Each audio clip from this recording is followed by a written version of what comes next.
Hello. Okay, so this is another class again. In today's class, we are going to calculate molar mass. When we talk about molar mass, what do we mean? Remember, in the my previous video, I talked about relative molecular mass, which has to do with the sum total of the individual relative atomic masses as contained in a compound or molecule. And I also told you of what relative atomic mass is. Relative atomic mass have to do with the number of times in which the mass of an element is heavier than the mass than 1/12 the mass of carbon 12. The number of times in which the mass of an element is heavier than 1/12 the mass of carbon 12. So that's the definition for relative atomic mass and relative molecular mass. Now, what is molar mass? Molar mass is almost the same definition, only the fact that we involve a mole. So molar mass can be defined as the mass, or we can say the sum total of the individual relative atomic masses as contained in 1 mole of a compound. I repeat, this is the mass or the individual relative atomic masses as contained in 1 mole of a compound or a molecule. Yes, that's what they call molar mass, as the word is molar mass. Now the question is, what is the mole? Mole in the definition MOL is the amount of substance that contains as many elementary particles as there are in 1 gram of carbon 12. I repeat, it is the amount of substance that contain as many elementary particles as there are in 1 gram of carbon 12. So I believe you've understood the definition of molar mass and the definition of mole. So we are going to calculate the molar mass of these compounds as indicated here. These are the relative atomic masses of each of the elements that are contained in this compound. I'm going to do 3 for you, then I will allow you to do the rest yourself for practice sake. So let's take the first one here. The first one is, we are going to calculate the molar mass of number 1, KClO3. First of all, we have to remember, split it into its various elements. So we have 3. So these are the various elements that is contained in this.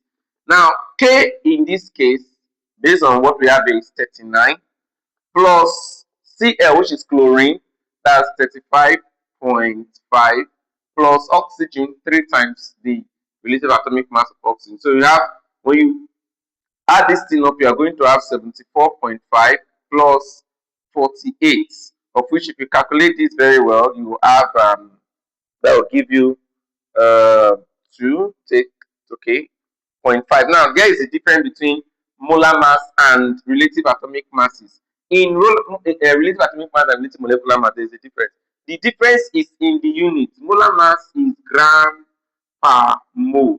That is the unit of molar mass. Don't forget, one of the reasons why many students they fail most of all these things, as simple as this is in WAEC exam or NECO exam, is that they just calculate without including the unit. And WAEC standard in marking, you must, if that particular something demand unit, you must always include the unit for you to get the mark. If you just put 122.5 and then you do not put the unit, you have failed it automatically, because the question is it in gram? Are you calculating centimeter cube? Are you calculating in meter? But the unit of molar mass is gram per mole, while relative molecular mass and relative atomic masses do not have units. So take note of this calculation. This potassium triosochlorate 5. Let's calculate the other one.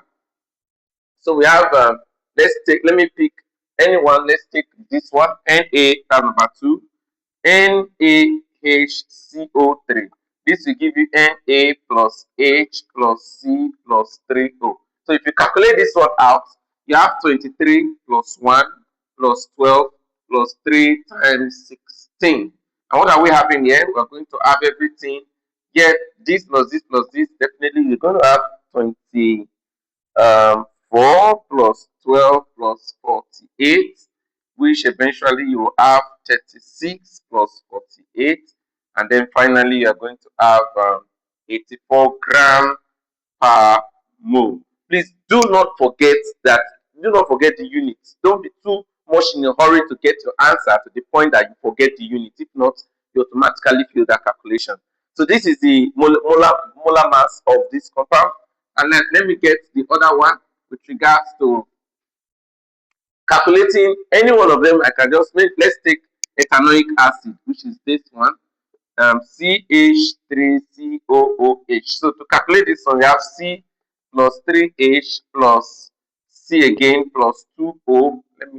Let me split it individually as it appears.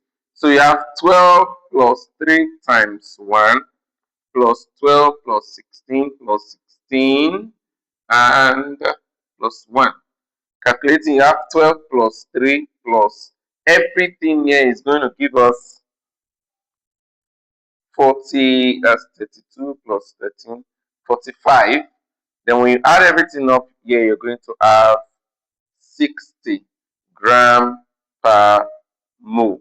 So this is the calculation. I believe I'm correct. That's 15 plus 7, 45 is 60. So this is the way to calculate for molar mass of any compound that you are given. So try your hands on these other two. Yeah, that's the sodium thiocarbonate 4 and uh, uh, tetraoxophosphate 5 acid. So try these two and see how it can you'll be able to calculate it. Thank you very much and see you in our next class.